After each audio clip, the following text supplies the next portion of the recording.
மன்னிப்பு இங்க பாரு, எனக்கு பிடிக்காத வார்த்தை. இங்க பாரு, ஒரு விஷயம் புரிஞ்சுக்கோ.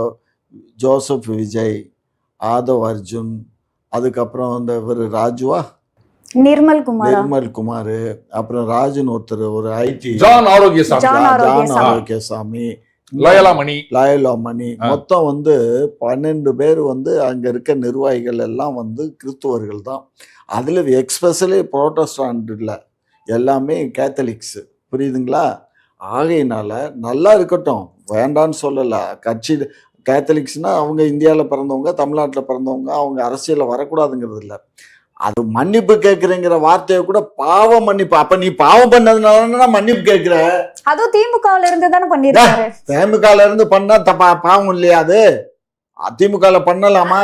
பாத்தீங்களா, அண்ணனே ஒத்துக்கினாரு. திமுகல இருந்தா பாவம் பண்ணலாமா? பாவம் அப்ப நீ பண்ணிருக்க பாவம். நீ பாவம் பண்ணிட்டு இப்ப எதுக்கு மன்னிப்பு கேட்கிற? பாவம்